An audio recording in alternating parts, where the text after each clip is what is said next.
안녕하세요. 한미가족 여러분. 오늘도 아침에 하나님의 말씀을 함께 묵상하는 시간 또 같이 나누게 된 것을 감사드립니다.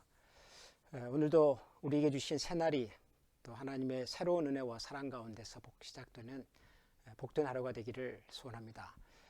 특별히 아침 저녁으로 많이 시원해진 것 같습니다. 9월과 함께 시작된 새로운 계절, 또 새로운 마음으로 새로운 각오로 항상 하나님의 말씀과 기도 가운데 또 하나님 주시는 그날그날의 은혜가 저와 여러분들의 삶 속에 늘 충만하시기를 기원하고 또 기도합니다. 자, 오늘 우리에게 주실 하나님의 말씀을 함께 나누도록 하겠습니다. 요한계시록 17장 8절부터 18절까지 말씀입니다. 요한계시록 17장 8절에서 18절입니다. 제가 먼저 8절에서 12절까지를 읽겠습니다. 내가 본 짐승은 전에 있었다가 지금은 없으나 장차 무저갱으로부터 올라와 멸망으로 들어갈 자니 땅에 사는 자들로서 창세 이후로 그 이름이 생명책에 기록되지 못한 자들이 이전에 있었다가 지금은 없으나 장차 나올 짐승을 보고 놀랍게 여기리라. 지혜 있는 뜻이 여기 있으니 그 일곱 머리는 여자가 앉은 일곱 산이요 또 일곱 왕이라. 다섯은 망하였고 하나는 있고 다른 하나는 아직 이르지 아니하였으나 이르면 반드시 잠시 동안 머무르리라. 전에 있었다가 지금 없어진 짐승은 여덟째 왕이니 일곱 중에 속한 자라. 그가 멸망으로 들어가리라. 네가 보던 열 뿔은 열 왕이니 아직 나라를 얻지 못하였으나 다만 짐승과 더불어 임금처럼 한동안 권세를 받으리라. 그들이 한 뜻을 가지고 자기의 능력과 권세를 짐승에게 주더라. 네, 12절까지인데요.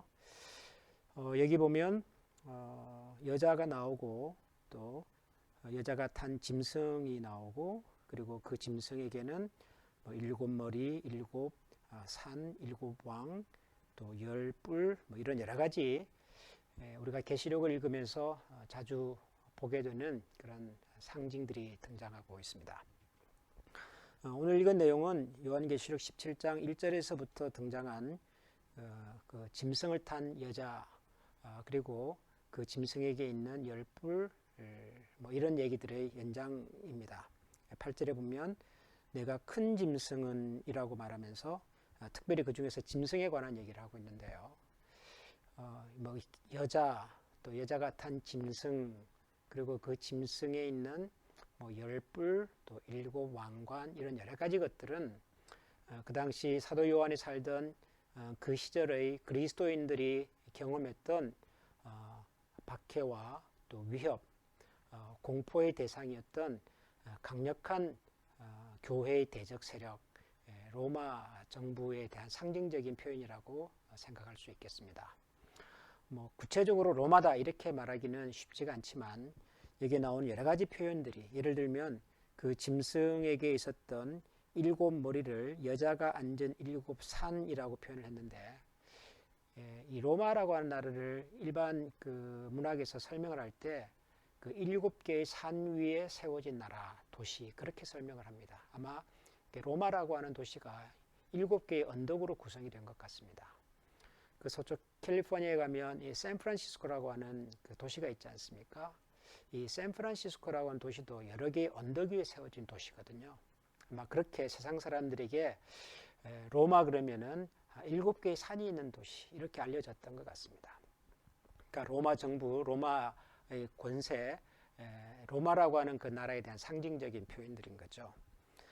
거기에 일곱 머리가 있고 일곱 왕이 있고 일곱 왕관을 썼고 하는 모든 것들이 교회를 대적하는 세상 정부의 권력, 힘, 또 위협 이런 것들을 나타내는 표현이라고 말할 수가 있겠습니다. 거기 열뿔, 열왕이 아직 나라를 얻지 못한 열뿔이 있는데 로마 정부와 규합해서 교회와 기독교인들을 박해하고 핍박했던 여러 가지 그 시대의 사람들일 수도 있겠고요. 혹은 가치관일 수도 있겠고 혹은 어떤 종교적인 운동일 수도 있겠고요. 그러니까 큰 어둠의 세력이 있고 그 어둠의 세력에 영향을 받아서 교회와 성도들을 핍박하고 또 어렵게 하는 그런 여러 가지 눈에 보이는 가시적인 또 세상의 세력들이 있었겠지요. 뭐 이런 것들에 대한 종합적인 표현이라고 말할 수가 있겠습니다.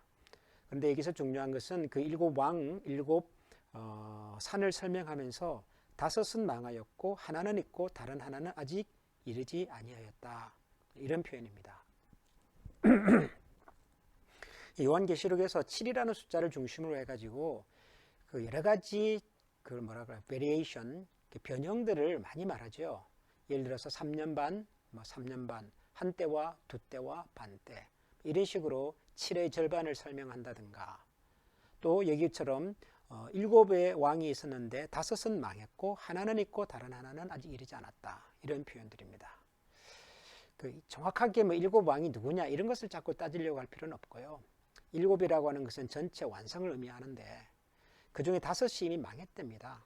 7분의 5가 망했다는 얘기는 거의 다 망했다는 얘기죠. 사실상 전쟁은 끝이 났다. 그런 뜻입니다. 근데 하나가 지금 남아있고요. 또 하나가 온답니다. 지금도 여전히 7왕에 속한 교회와 성도들 향한 핍박과 도전들은 계속되고 있다. 그런 얘기죠. 그리고 이 하나가 끝나면 또 올지도 모른다는 겁니다. 그런데 지금 있는 것과 또 올 것을 합쳐도 전체의 7분의 2에 지나지 않죠. 그러니까 대세는 이미 끝났지만 여전히 잔존 세력들이, 교회와 하나님의 백성들을 핍박하는 그런 세력들이 여전히 남아서 교회와 성도들을 힘들게 한다라고 하는 그런 상징이라고 이해할 수가 있겠습니다. 그런데 14절을 보면 그들이 어린 양과 더불어 싸우려니와 어린 양은 만주의 주시요 만왕의 왕이시로다. 심으로 그들을 이기실 터이요 또 그와 함께 있는 자들 곧 부르심을 받고 택하심을 받은 진실한 자들도 이기리로다. 그런 어둠의 세력이 만왕의 왕 만주에 주신 예수 그리스도와 대적해서 무슨 수로 이기겠습니까? 이미 우리가 앞에서 살펴보았지만 하늘에서부터 미가엘과 그를 따르는 무리들이 이 땅의 여자, 음녀, 어둠의 세력들과 싸워서 이미 이겼습니다. 그러므로 예수 그리스도를 대적해서 높아지려는 이 세상의 어떤 시도도 다 수포로 끝나게 될 것입니다. 그런데 여기서 우리가 주목해 볼 것은 그와 함께 있는 자들, 곧 부르심을 받고 택하심을 받은 진실한 자들도 이길 것이다. 어쩌면 사도 요한이 정말 강조하고 또 꼭 하고 싶었던 말씀이 여기에 있는 것이 아닌가 생각합니다. 자기도 예수님을 믿는 믿음의 길을 걷다가 반모섬에 잡혀와 있지만 자기뿐만 아니라 동시대를 살아가는 수많은 그리스도인들이 신앙의 고백 때문에 주는 그리스도시요 살아계신 하나님의 아들입니다 라고 하는 이 신앙의 고백을 포기할 수 없어서 황제가 신이다라고 하는 그들의 요구에 응할 수가 없어서 감옥에도 갇히고 여러 가지 순환과 어려움을 겪고 있는데 예수 그리스도께서 이 어둠의 세력과 더불어 이기신 것처럼 그와 함께 있는 자들 곧 부르심을 받고 택하심을 받은 진실한 자들도 이길 것이다.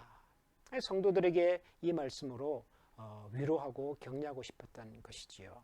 그와 함께 있는 자들 곧 부르심을 받고 택하심을 받은 진실한 자들도 이길 것이다. 저는 우리가 요한계시록을 읽으면서 항상 가슴에 기억해야 될 말씀이, 새겨야 할 말씀이 저는 이거라고 생각을 합니다. 예수님이 이기시는 거야 당연하지요. 하나님의 승리야 당연하지요. 그러나 어둠의 세력과 더불어서 이기는 사람은, 이기는 분은 하나님만이 아니라 예수님만이 아니라 예수님과 함께 있는 자들, 곧 그 부르심을 받고 택하심을 받은 모든 진실한 자들도 마침내 이긴다는 이 사실입니다. 세상에서 그리스도인으로 산다고 하는 것이 때로는 외롭고 힘들 때가 있지 않습니까? 내가 하나님을 믿고 참 하나님의 약속을 끝까지 붙들고 산다고 하는 것이 때로는 외로운 싸움입니다.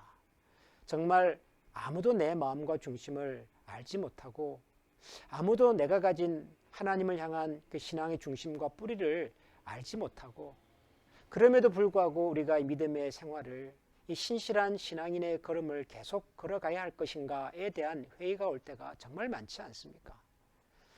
그럼에도 불구하고 우리가 이 약속의 말씀을 기억하면 좋겠습니다.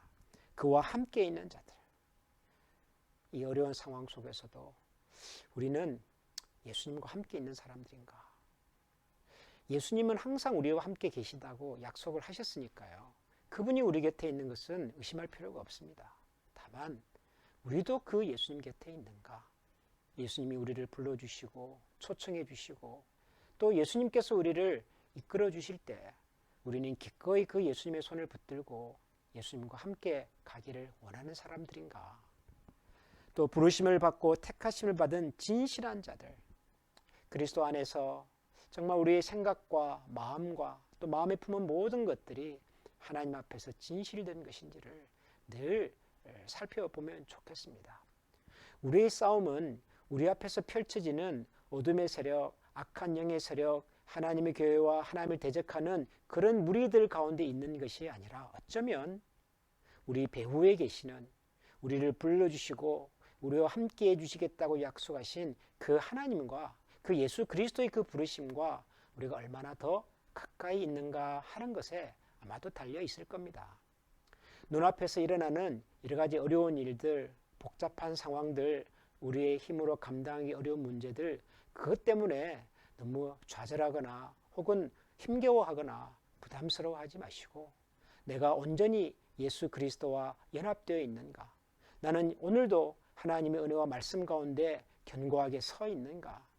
오늘도 나에게 말씀하시는 하나님의 음성을 내 가슴에 깊이 새기고 그 말씀의 힘을 의지하여서 살아갈 준비가 되어 있는가? 이것으로 우리 자신을 다시 한번 확인해보고 거기에서 분명한 신앙의 고백과 확신이 있다면 오늘도 어떤 일을 만나든지 어떤 상황 속에서도 하나님이 주시는 은혜와 승리의 기쁨을 함께 누리며 살아가는 그런 우리 모든 가족들이 될 수 있기를 주님의 이름으로 축원합니다. 같이 기도하겠습니다. 하나님, 우리 눈앞에 우리 그리스도인들과 하나님의 나라를 대적하려고 하는 어둠의 도전과 세력들은 끊임없이 우리를 위협하고 있습니다. 때로는 눈에 보이는 것들로 혹은 눈에 보이지는 않지만 우리의 마음과 생각과 감성을 흔들면서 하나님 앞에 서 있는 우리의 모습들을 흔들어 놓을 때가 참 많습니다. 그러나 하나님, 그런 도전과 위협에 쉽게 넘어가거나 포기하거나 좌절하지 않도록 도와주시옵소서. 우리의 승리는 우리 눈앞에 있는 어둠의 세력 가운데 있는 것이 아니라 우리 곁에서 우리와 동행하시고 오늘도 우리를 부르시고 우리를 붙들어 주시는 우리 주 예수 그리스도를 믿는 신뢰하는 그 신뢰의 뿌리 위에 서 있음을 기억합니다. 주의 은혜와 말씀을 오늘도 기억하고 그 하나님과 더불어서 우리에게 허락되고 맡겨진 오늘 하루의 삶을 승리의 삶으로 이끌어낼 수 있는 귀한 종들 다 되게 하여 주시옵소서. 우리 구주 예수 그리스도 이름으로 기도합니다. 아멘.